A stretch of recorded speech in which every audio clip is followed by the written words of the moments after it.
Tak, zdravím vás na kanále Promin. Druhý díl s Michalem Mražíkem, s doktorem Michalem Mražíkem. Ten první jsem trochu ucvak, protože jsem musel jet pro dceru, se přiznám, ale druhý díl si myslím, že bude zajímavější, protože půjdeme i do trochu kontroverzních témat.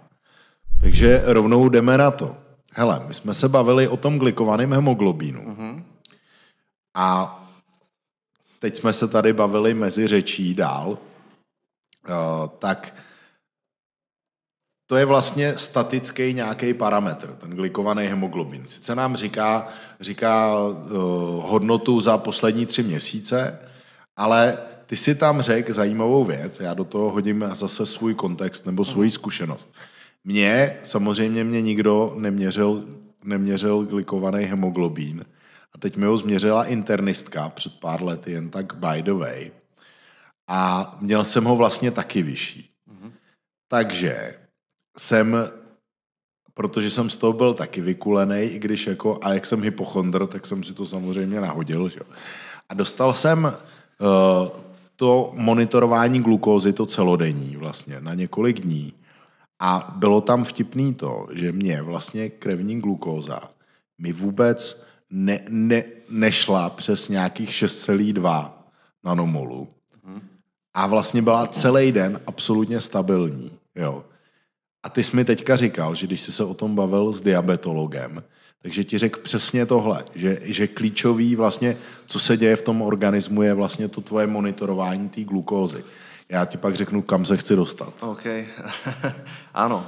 My sme sa o tom presne bavili a glikovaný hemoglobín je jeden parameter, ale jak som ti spomínal CGM Continual Glucose Monitoring. Kto by to nepoznal, je to také malé čidlo, nastrelí sa to subkutáne, meria glykemiu kontinuálne non-stop. Vydrží to 12 dní. A v podstate ty máš apku, zješ jablko a ukáže ti to, čo to robí s tvojim cukrom.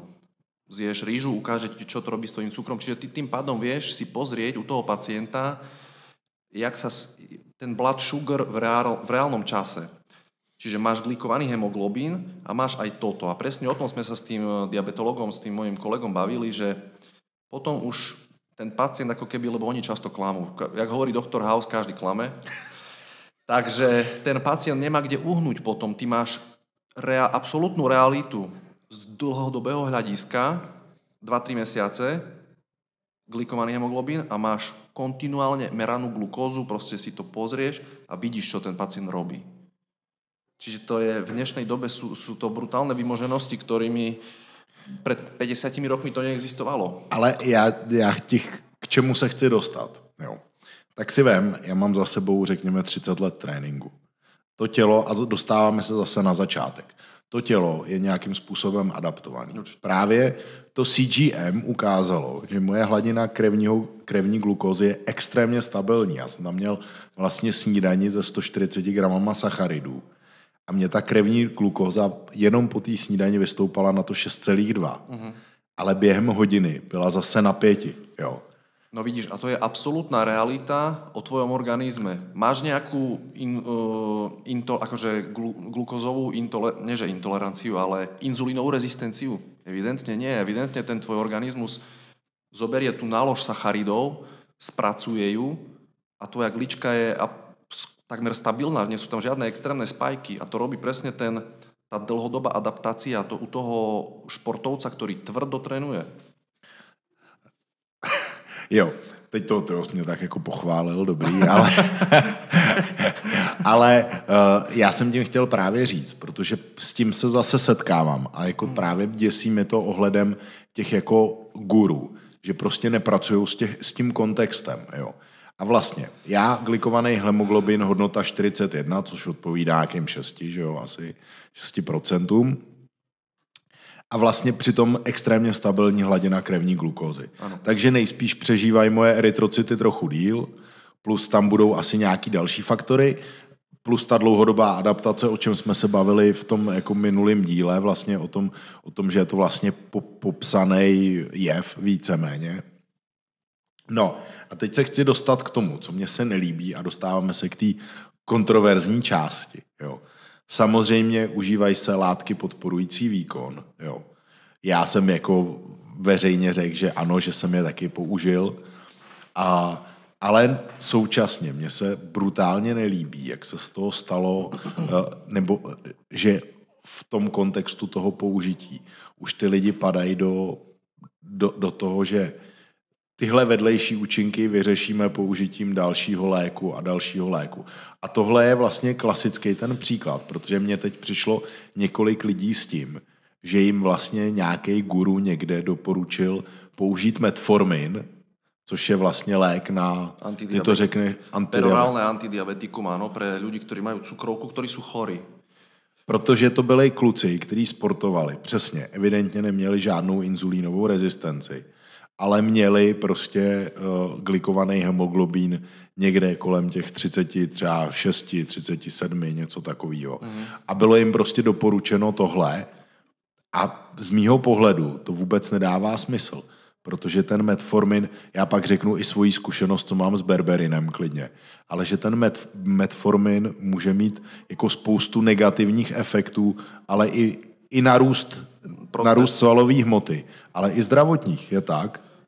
Určite to tak je, však každý liek má nežiaduce účinky. Hlavne, čo by bolo treba povedať, je, že tie lieky majú byť predpisované, vždy musíš spĺňať nejakú indikáciu, aby si ten liek predpísal. A že ten pacient musí spĺňať indikačné kritériá. Ty musíš byť v podstate chorý, aby si ten liek dostal. A keď sa to predpisuje chalanom, ktorí chorí nie sú, ja to hovorím veľmi jednoducho, ale aby to bolo na pochopenie. Keď predpíšeš lieky človeku, ktorý je zdravý, samozrejme, že bude mať negatívne účinky. Ale teď do toho budu mluvit jako úplnej laik, aby jsem dostal tu odpověď pro toho úplného laika.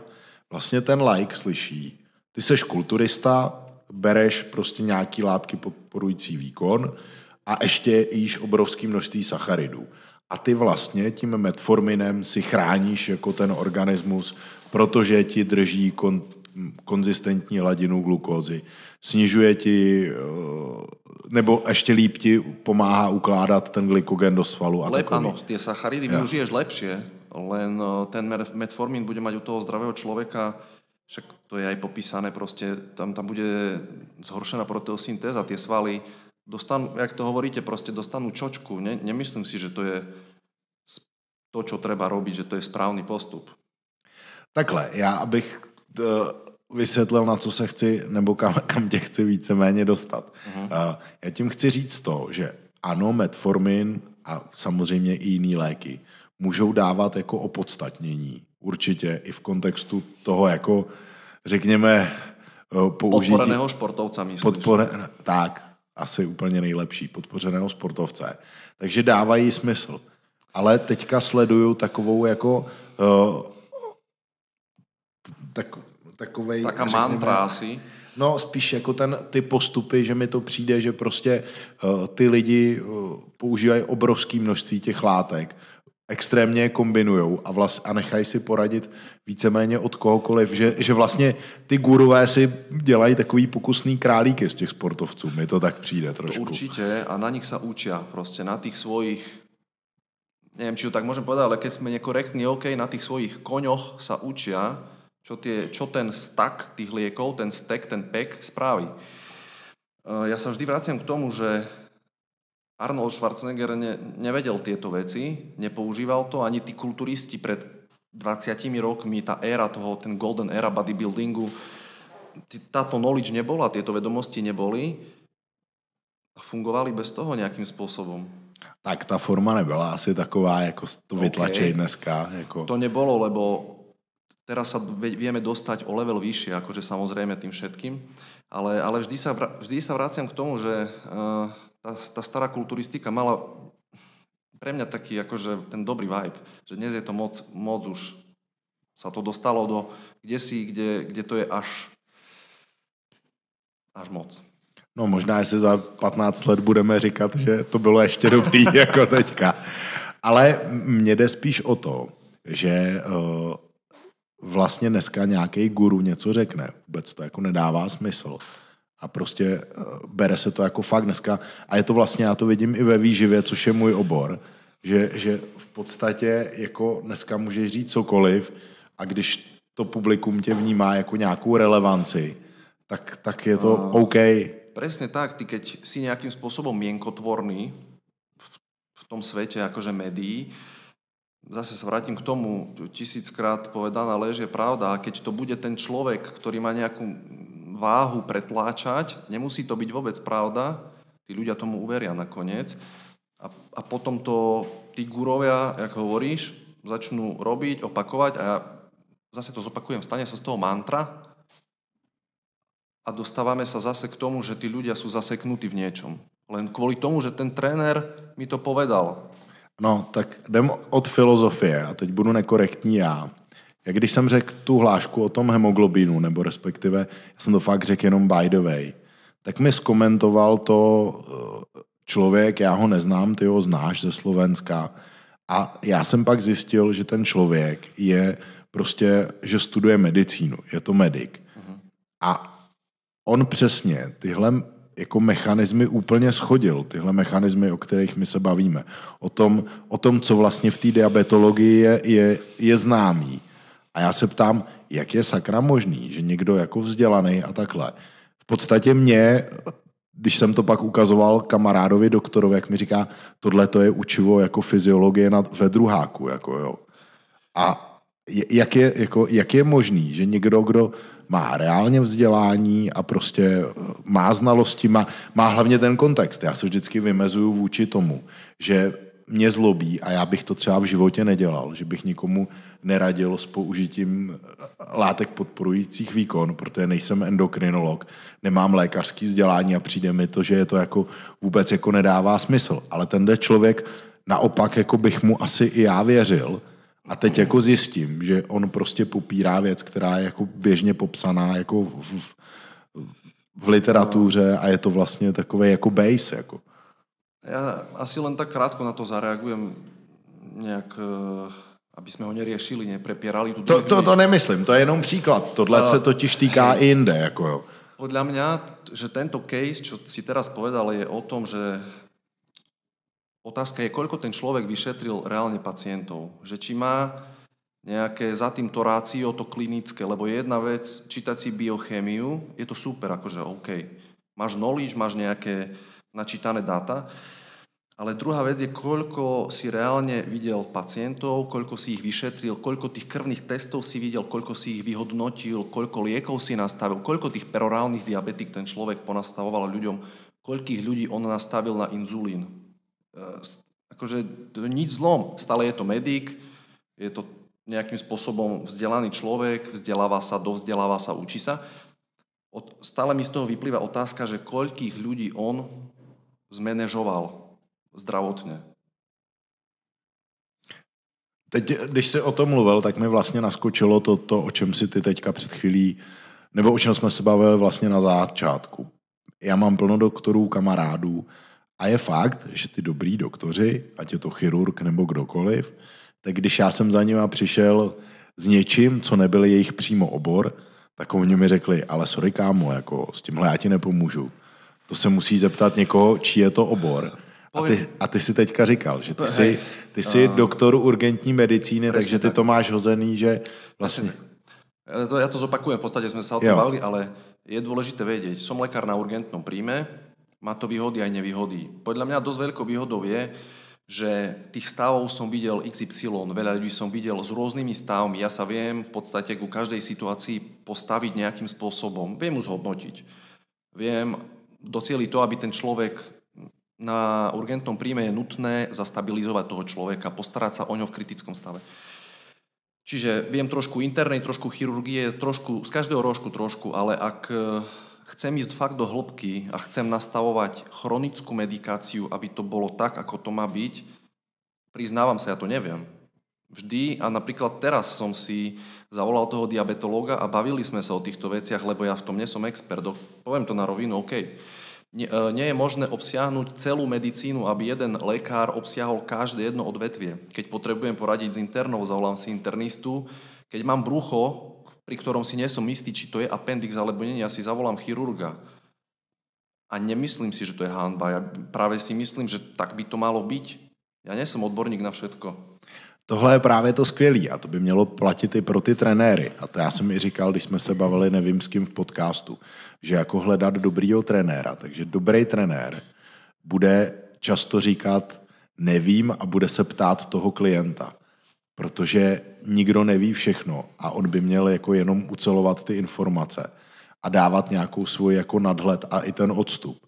Ale tohle mi přijde přesně hrozně nebezpečný a ty jsi to říkal v tom prvním díle, že když někdo jako přesně ví, jak to má být, tak je to už samo o sobě podezřelý. To ani mne sa veľmi nepáči úprimne, že off topic, keď sme v medicíne a je potrebnutie zasadnutie nejakého konzília a viac ľudí dokopy, aby sa dohodlo, čo s tým pacientom ďalej budeme robiť. A niekto príde, že toto je správne a toto ideme spraviť. Ono vždy musí dojsť k nejakému takému prieniku tých názorov. Si myslím, že tam je tá schodnosť, lebo neverím tomu, že existuje jeden človek, ktorý všetko vie. A furt zabředáváme hrozně do té filozofie, ale taky se tě budu ptát už jako úplně napřímo. Jo.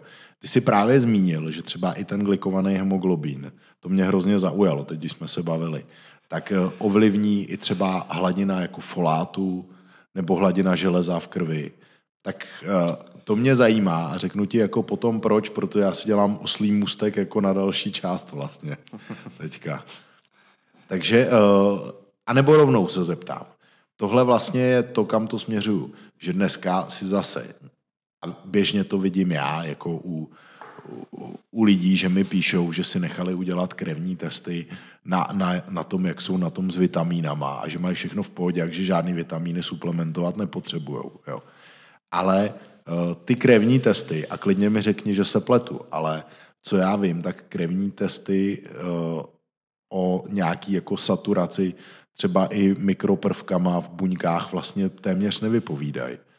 Nebo vypovídají velmi málo. No, na to zareagujem tak, že môžeme si uviesť ako príklad magnézium. Tak. A to sme sa nedohodli, proste to nie, že si nadbiehame. Ne, ale magnézium som niekde zmiňoval zrovna. No, aha, tak. OK. Ide mi len o to, že sú ľudia, ktorí aj u nás, lekári, ktorí to magnézium dávajú vyšetrovať zo séra. Proste prídu ľudia, ktorí majú tetanický záchvat, pacienti, a ten lekár im vyšetrí magnézium zo séra. Ja som sa kolegu spýtal, že na čo? No aby som vedel, či mu mám to magnézko podať, aby sa mu uľavilo. Menej ako 1% cirkuluje v tvojom obehu toho magnézia, 60% je v kostiach, ďalšie je v aktívnej hmote a podobne. Čiže ty tým vyšetrením nezískaš žiadnu relevantnú informáciu. A to máme len magnézium. Hej? Já už vím, kde jsem to říkal. Já jsem to říkal v podcastu o elektrolitech. Jsem tam říkal takovou hlášku, že určovat si, kolik potřebuju elektrolitů podle krevních testů je asi jako určovat, kolik mám na účtě podle toho, kolik mám v kapse. Jako. To sedí a vieš, akože ja by som ešte toto podotkol, že každý jeden deň vidím laboratórne výsledky pacientov. Každý deň opakovane. Kto príde na urgentný príjem, často má odber krvi. V základnej biochemii vždy stanovujeme jóny. Proste potrebuješ zistiť, či ten človek nemá rozvrat vnútorného prostredia, draslík, sodík, chloridy. To je jasné. Len veľmi malé percento pacientov, len veľmi malé je deficientných na jóny. Proste hyponatrémie, hypochlorémie, hypokalémie u ľudí, ako sme my, nevidíš. To vidíš u starých pacientov, ktorí sú ležiaci, ktorí sú dehydratovaní, ktorí majú v podstate multiorganové postihnutie, multiorganové zlyhávania a oni sú deficientní na tie jóny. Im treba tie jóny doplňať. Ale keď urobím mladému človeku jeden odber a má tam sodík, draslík, chloridy v norme, otázka je, že potrebuje on jóny doplniť? Áno, aj nie. Čo keď mal predtým dvojhodinový alebo 4-hodinový maratón alebo 4-hodinový bike? Asi bude potrebovať minimálne si posoliť polievku, ale ten odber mi neukáže, že má ťažkú hyponatrémiu. Rozumieš, čo chcem povedať? Do tohohle ti skočím. Já ti přesně rozumím, co říkáš.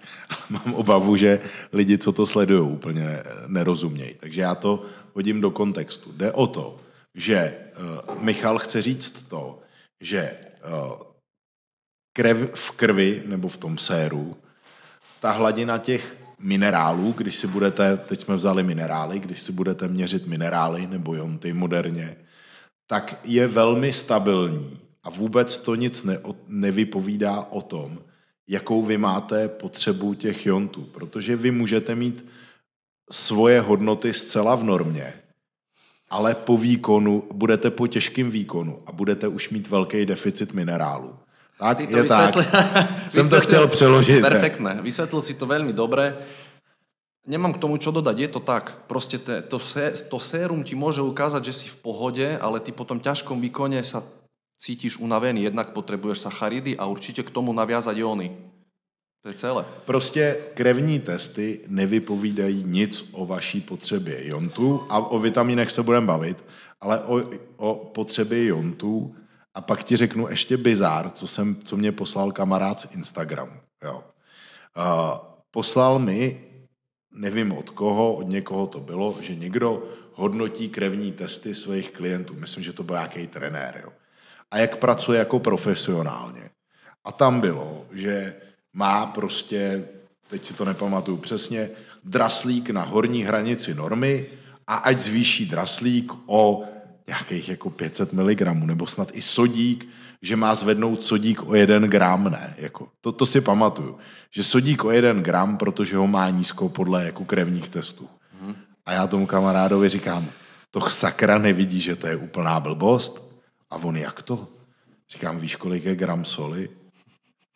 To je nula nic. To je nič. To je nic. Ja si bežne posolím 3-4 gramy, len tak si rozsypem soli na jedlo. To je, OK, je to možno trošku viac, ale 3 gramy hodíš na meso a nevieš. Je přesně tak. Já mu říkám, hele, gram soli, to ani nejde změřit. To bys byl magor, abys tohle počítal. A pak mu říkám, nikdo krev neukazuje vůbec tvojí saturaci. On tam má přesně to, co ty si řekl. Ale teď si řekl, že to dělají i lékaři u vás, takže víceméně je to vysvětlitelné. Presne tak, je to zaužívaná vec. Možno by sa stačilo len trošičku dovzdelať v tom, o malý kúsok sa dovzdelať o makro-mikronutrientoch.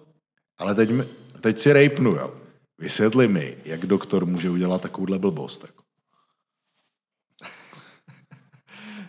Jak môže doktor, teraz možno ja vyzniem zle, ale jak môže doktor zoperovať zdravú končatinu namiesto tej chorej, no? Sorry. Tak radši pryč, nebo se budem bát jít k doktorovi, jako. Jo.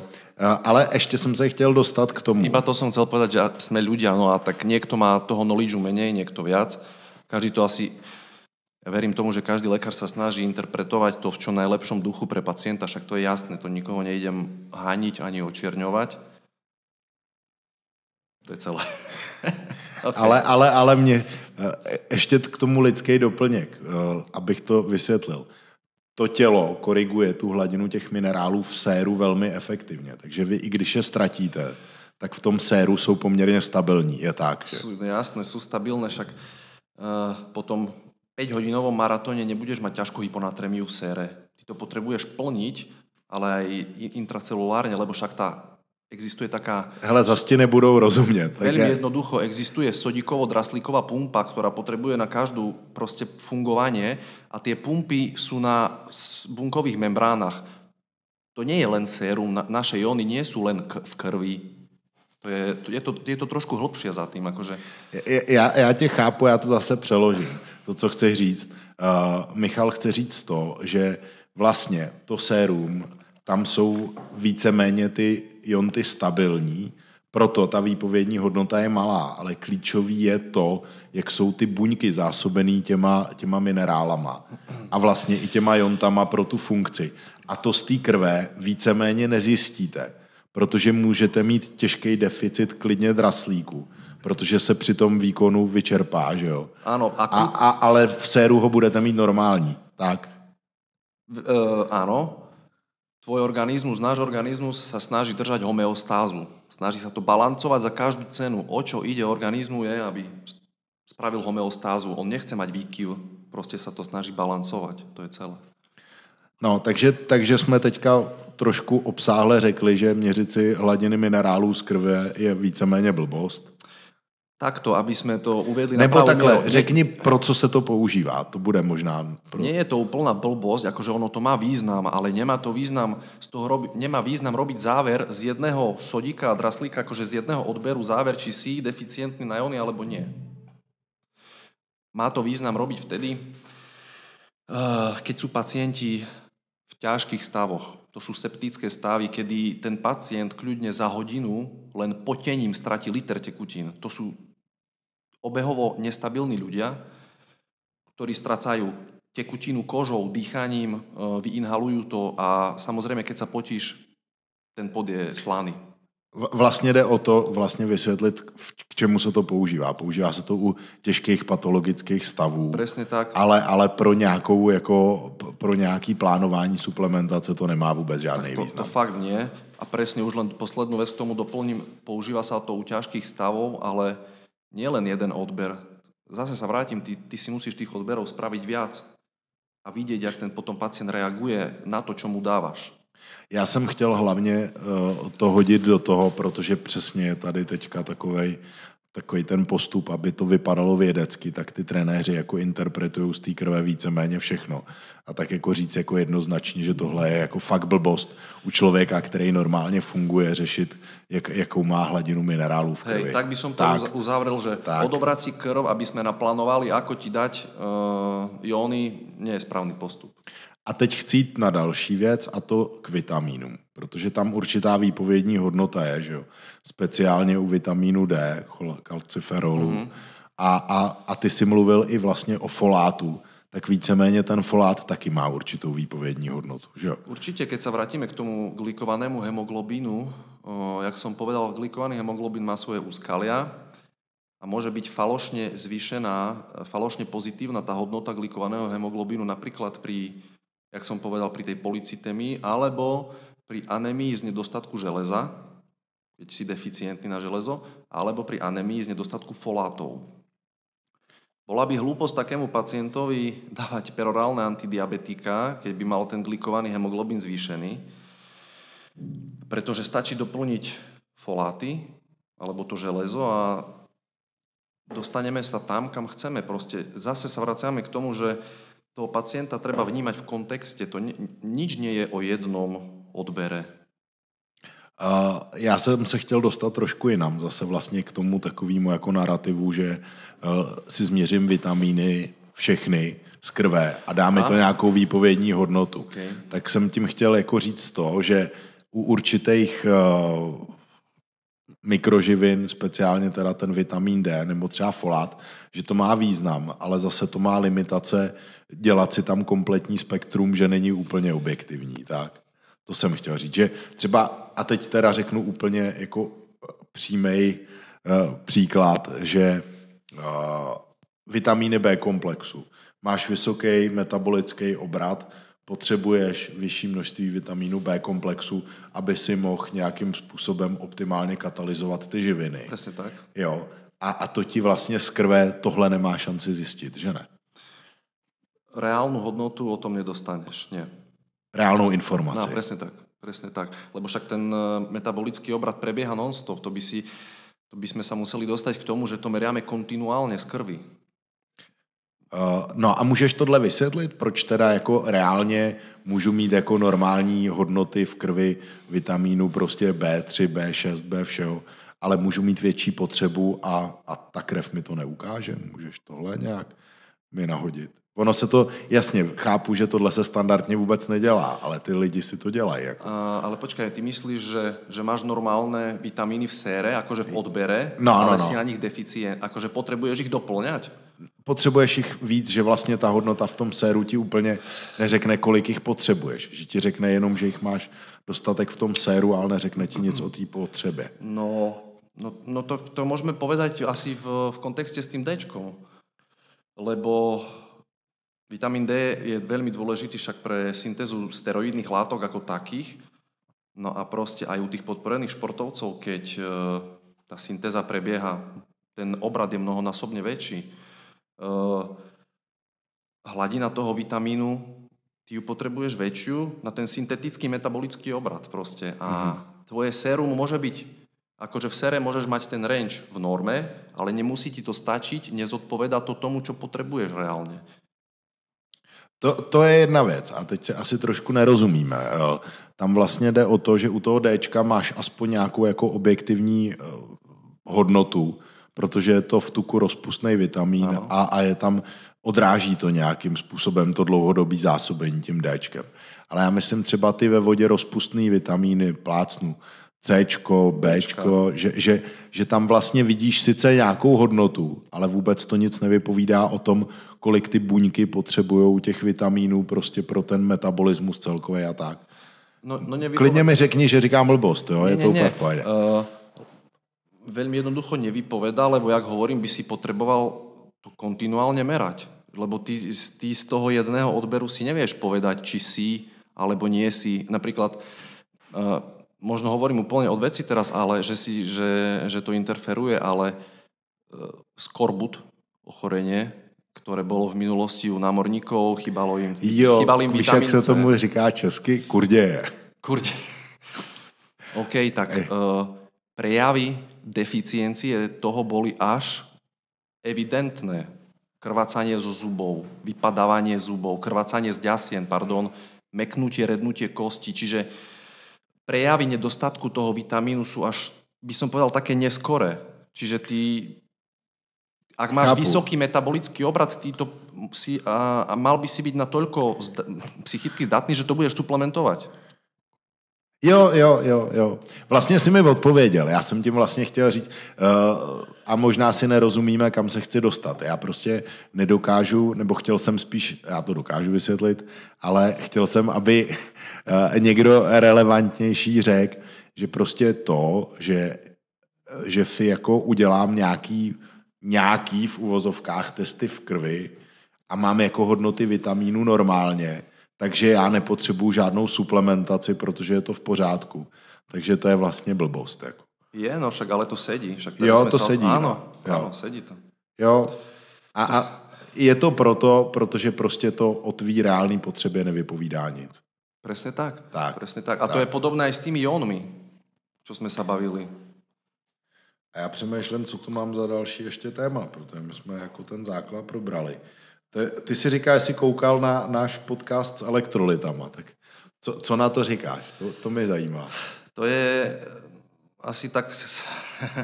Takto, ja osobne u silového športovca nevidím nejaký extrémny zmysel piť takéto nápoje počas tréningu. Podľa zase bude iné, keď sa budeme baviť o tých kulturistoch, ktorí vypotia 5 litrov vody za ten tréning, ktorí vážia 140 kg.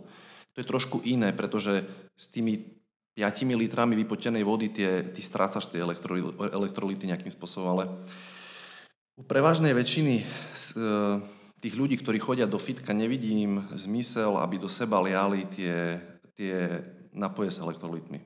Takže bereš jako nejlepší při tréninku tu klasickou vodu. Určite. Na 100%. Já si to myslím taky, že ty minerály doplní vlastně v pohodě i po tom tréninku, ale to jsme tam rozebrali docela do hloubky. Ale pak si koukal na náš podcast vlastně na ty látky, který já jsem tam zmiňoval v kontextu té ochrany zdraví, pokud používáš ty látky podporující výkon. A bavili jsme se, a tam bavili jsme se o tutce versus silimarín. A ty jsi mi říkal, že k tomu máš jako dobrý pointy. Jako. Mám. Sú to dve veci, ktoré majú hepatoprotektívny účinok nejakým spôsobom, ale sú dosť odlišné. Ja si k tomu spravím taký úvod trošku. Jo. Na to, aby sme... Lebo v prvom rade tutka. Najprv poviem, čo to je UDCA, UDCA. UDCA je kyselina ursodeoxycholová. Tu máš aj ty a ja, je to fyziologická záležitosť, je to žlčová kyselina, ktorú máme v našom organizme. Je veľmi dôležitá. UDCA Budem teraz trochu rozprávať. Tá útka znižuje syntézu cholesterolu v pečeni, tým pádom sa toho cholesterolu vylúči do žlče menej. To je jedna vec. Druhá vec, už ten cholesterol, ktorý v žlči je, ja sa dostanem k tomu, čo chceme, ale taký základ. Ja to pak preložím, když tak. Zase. Čiže poprvé syntetizuje menej cholesterolu v pečení, tá útka pomáha tomu a tým pádom sa toho cholesterolu do žlče vylúči menej. Po druhé, už ten cholesterol, ktorý v žlči máme, tá útka pôsobí ako detergent. Nedovoľuje mu sa zhlukovať. Tým pádom sa netvoria kamene. Ďalším významným takým aktom, čo robí útka, je, že znižuje vstrebávanie cholesterolu zo strávy. Zjednoduším. Zjem slaninu, ona obsahuje nejaký cholesterol. A tá útka spôsobí to, že ten cholesterol prepasažuje gytom a odíde, nevstrebe sa do tela. A ako posledné spomeniem, že útka robí aj to, že pomáha žlčníku byť motylným. Podporuje motilitu žlčníka. Keď je ten žlčník... Presne tak. Podporuje, aby sa ten žlčník hýbal. Keď ten žlčník iba stojí, tak tá žlč v ňom stojí.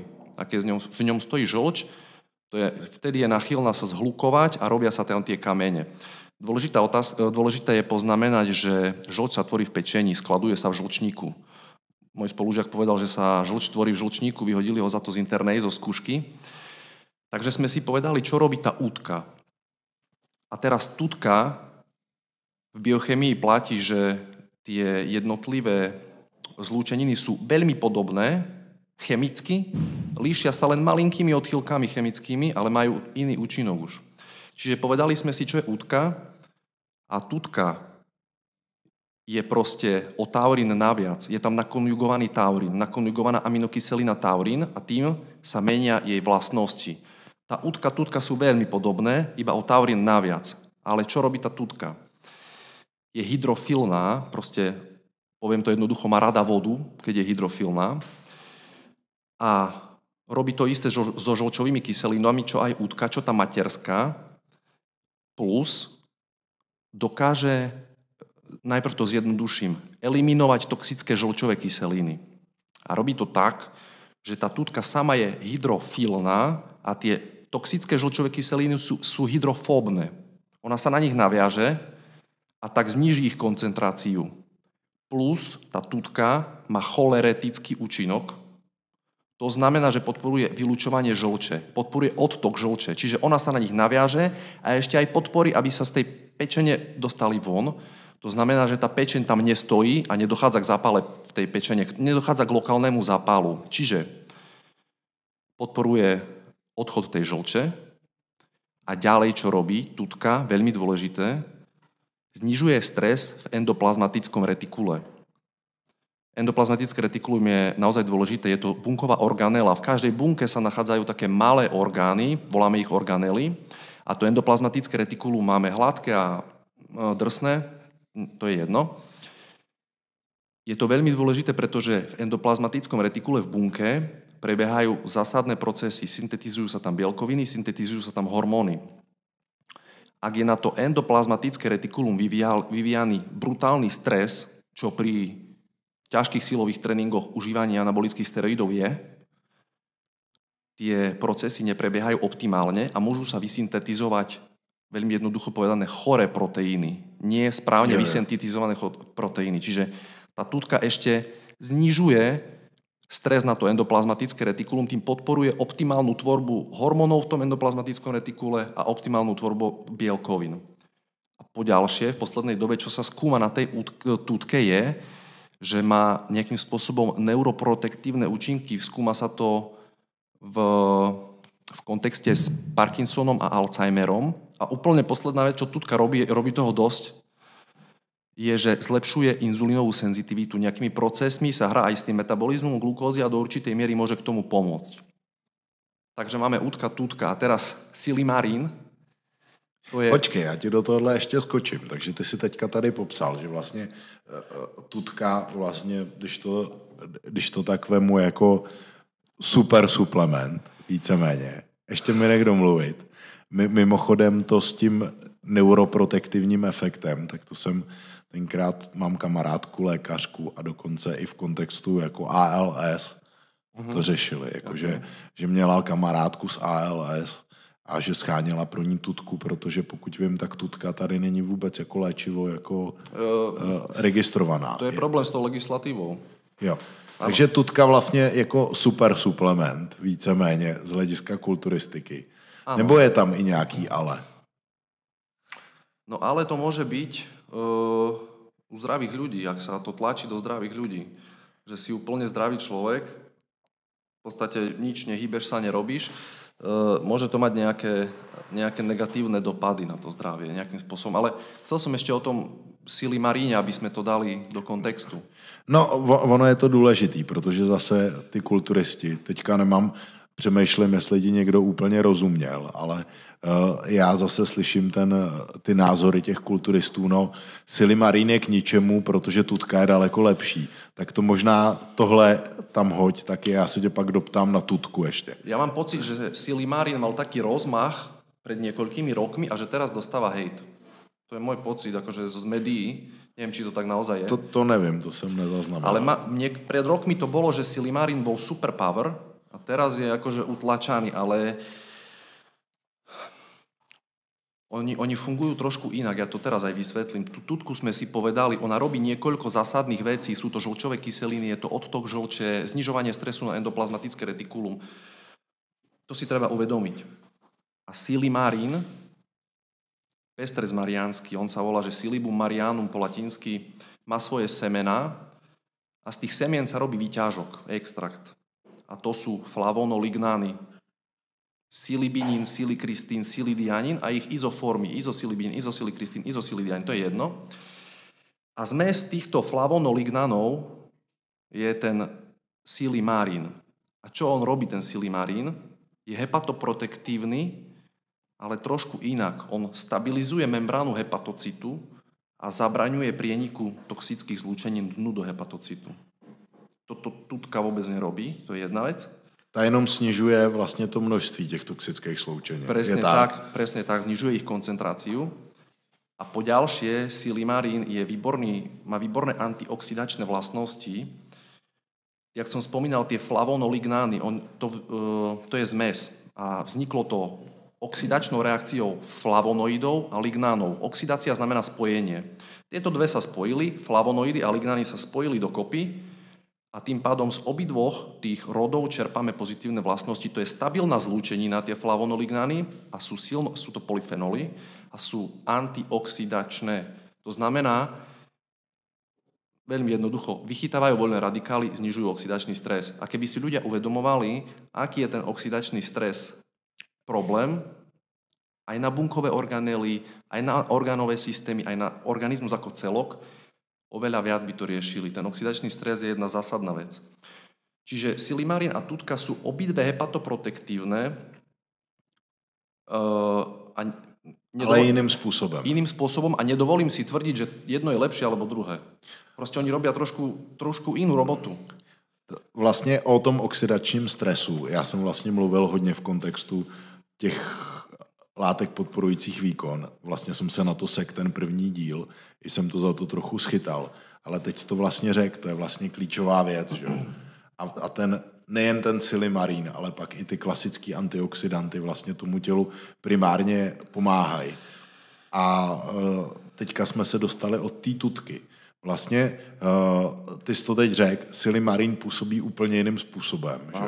Tam já vím i, že on nějakým způsobem snižuje angiogenezi. Že? To upřímně nevím o té angiogenezi. To mi říkal doktor Zámola tenkrát, že on dělal i na onkologii a říkal, že tam je jako prokázaný efekt, jako že to výrazně snižuje jako riziko některých typů rakovin a tak. Jasno. A vlastně na T-Nation byl i článek, kde bylo o silimarínu, že on dokonce dokáže zvýšit proteosyntézu, zvyšuje výkon, zvyšuje vlastně okysličení, vlastně i vzhledem jako k napumpování. A dává to smysl, protože ty jsi to teď řekl, že je to polyfenol. A vlastně je to, všichni se dneska baví nebo vnímají polyfenoly, že slyší olivový olej nebo něco takového. Ale to jestli olivový olej je jako přínosná věc, tak tohle je super přínosná, protože tohle už je vlastně na úrovni jako léčiv. Takže teď jsi to vlastně řekl. Ale mně jde o to, já jsem jako slyšel, a to mi klidně vyvrať, je to úplně v pohodě, že právě ta tutka je skvělá věc v kontextu právě těch významně zatěžujících látek, což jsou nějaký ty metylované sloučeniny anabolický, které se používají. Ale že právě když jako nejsou používaný, a tohle bych chtěl spíš slyšet tvůj názor, ty metylované sloučeniny, takže použití té tutky může být i nějakým způsobem antiproduktivní pro toho sportovce a že by si to měl nechat jako na tu chvíli, kdy je to tělo takhle zatížený. Jo. A teďka na rovinu řeknu, že nejsem jako v těchto látkách tak kovanej, proto mi to zajímá, třeba se v tom pletu. Akože absolútne dopodrobná to neovládam ani ja, ale o tom sme sa vôbec nebavili, ale súhlasím s tým, že ak neužívaš tie 17-alkylované, to sú orálne anabolické steroidy, ktoré zaťažujú pečeň významne. Sú metylované. Presne tak. A presne by som si tú tutku a tie ako keby tých čiernych koňov nechal na tú chvíľu, keď ich budem potrebovať. Absolútne dopodrobná nerozumiem tomu, nehanbím sa to povedať, že aký tam je kontext za tým, že tá tutka ti môže uškodiť. Určite môže, čítal som si o tom, ale nemám presnú informáciu. Já bych to i našel, já to tady někde mám, ale teď to nenajdu. Že tam bylo právě něco s tím optimálním odtokem té žluči a tak, že to jako pokud to není zatížený, že to nějakým způsobem může i jako, nevím, jestli teďka budu úplně si vymýšlet, jako že jí to zředí moc nebo něco takového a že to pak má nějaký jako další selektivní efekt. Viem, že existuje niečo, sú informácie o tom, že tutka, ak sa užíva vtedy, v podstate jednoducho povedané, keď sa nemá, že ti to pohorší. Neviem ten knowledge za tým, ale súhlasím s tým, že by si takúto zlúčeninu mal nechať na čas, kedy je to naozaj potrebné. Kdy ten organismus je opravdu zatížený. Kedy mu dáš záťaž, možno len jednou vetou by som povedal k tým 17-alkylovaným, že sú to v podstate látky, ktoré ono v podstate prvotne to boli liečivá, ale sú navrhnuté tak, aby obišli tú pečeň poprvýkrát, ten first pass efekt, aby ich tá pečeň nezmetabolizovala a aby oni sa vrátili naspäť plne funkčné. Ale tým, že majú tú metylovú skupinu v podstate na 17. alfa uhlíku, zaťažujú tú pečeň, lebo ona sa trápi, ona ich nevie akože syntetizovať, proste nevie ich rozobrať, tým pádom sa trápi a zvyšujú sa tie hepatálky. A vtedy je dobre tú tutku tam nasadiť. Lebo jsme si povedali, čo ona presne. Já ti řeknu teďka zase lidsky, aby měli nějakou jako z praxe. Jsem měl právě klučinu kulturistu a ten prostě zase získal někde na internetu prostě point, že jako tutka musí jako non-stop a tak. A já mu říkám, hele, já bych ji jako nebral právě, když nemáš žádný zatěžující látky v tom těle. Mm-hmm. Myslím si, a to jsem měl právě tuhle informaci, že to není úplně optimální. A vlastně jsem mu doporučil, aby se orientoval mimo to období toho maximálního zatížení na látky právě jako je silimarín. A teď jsem si vzpomněl, já jsem mu doporučil i NACčko, acetylcystein. Mm-hmm. A jak jsi mluvil o té důležitosti těch antioxidantů, tak vlastně acetylcystein to samý mechanismus, že jo? Extrémně silný antioxidant a taky je to látka, která těm játrům pomáhá. Je tak? Je to tak a ja sám som tie antioxidanty dlhú dobu vynechával, proste som ich ignoroval. Je to neskutočne dôležité. To len k tomu by som chcel podotknúť. Je neskutočne dôležité sa zamýšľať nad oxidačným stresom a nad tým, ako ho aktívne znižovať. No ale hele, teďka zase tady máme takový ty pointy, to mi napadá, že prostě antioxidanty, že snižujou ten růst té svalové hmoty, že omezujou vlastně ty adaptační mechanismy v těch svalech. To bylo, že jo, dřív se jako předávkovával vitamin C a dneska je... To sa robí aj teraz ešte. Jo, někdo to, ke komu nedošli nový vědecký, pseudovědecký pointy, tak se najednou zase začne bát antioxidantů a to je přesně to, co se děje. Že ty lidi jedou ode zdi ke zdi, že jedou od jednoho extrému k druhému a my vlastně se tady 2 hodiny bavíme. A asi se shodneme na tom, že klíčová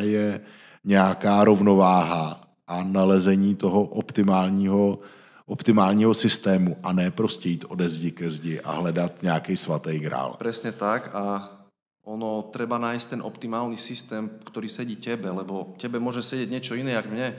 A keď budem ja mať jednu mantru, že som coach, ktorý dáva jednu mantru všetkým, veľmi pravdepodobne sa netrafím ani do jedného z nich. Každý musí nájsť ten kľúč pre seba. A presne, ak sme sa bavili o tom coachovi. Dobrý coach bude hľadať ten optimálny kľúč pre teba. No, tak tím to asi můžeme uzavřít. Já se tě vlastně zeptám, nebo vrátím se úplně na začátek. Já řeknu, proč jsem ti tenkrát přidal ty kalorie. Já jsem tě viděl úplně přepálenýho. A já jsem ti přidal i jako omega-3 mastní kyseliny, protože jsem měl vyzkoušený, že oni poměrně efektivně snížejí vlastně ten celkový zánět v tom organismu. No a mám vyzkoušený, že když se zvednou, takže to udělá přesně, co to udělá u tebe, že se přilepí ta pokožka, že to tělo se uklidní.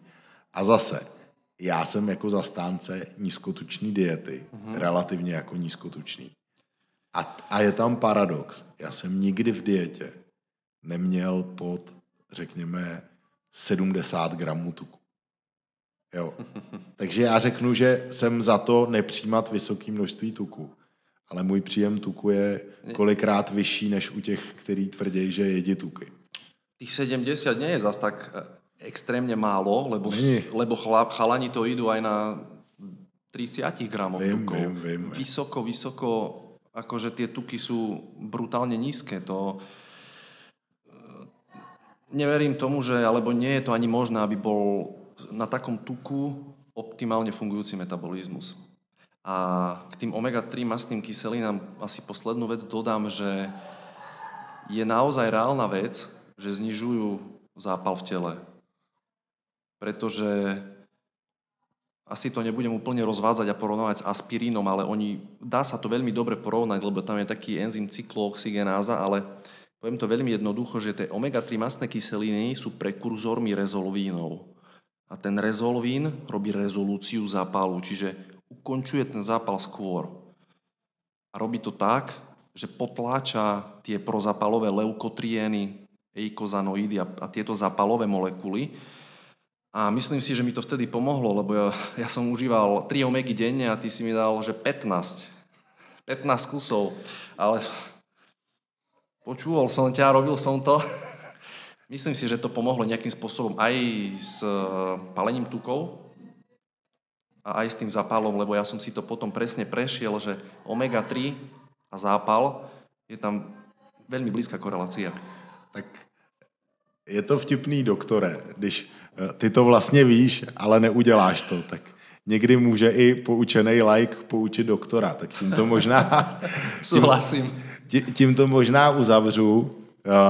Já budu totiž pořád hrozně rád, když Michal se mi vždycky podívá na náš podcast a on by mi řekl, kdyby tam byla blbost, ale zatím mi vždycky řekl, že to sedí a že to je dobrý, takže to mám hroznou radost. Asi vím, že tenhle podcast není úplně stravitelný pro všechny, protože to bylo hodně odborný a bylo to hodně mimo, ale vím, že část lidí, kteří to sledují a který to zajímá, tak teď jste měli trošku jiný podcast. Já vám zase natočím s Tondou témou, tam vám dám reál tipy, Michal se na to podívá, řekne mi, jestli jsem ty složitý věci vysvětlil rozumně a neřekl jsem nějaký bullshit, já si na to fakt dávám pozor. Takže pro vás, kteří chcete přemýšlet, chcete jít hodně do hloubky, tak pro vás je tenhle podcast. Je to takovej můj rozdíl, protože asi ty svoje podcasty, kde se budu bavit s odborníkama, tak ty povedu jinak a pro vás, kteří budete chtít jako reální tipy, tak budete mít ty díly s Tondou témou. Já moc děkuju, že se díváte. Snad vám to něco dalo, klidně napište komentáře, klidně napište, skritizujte mě. U Michala nevím, jestli je vůbec co kritizovat. Každopádně děkuju, mějte se hezky a sledujte nás. Tak čau.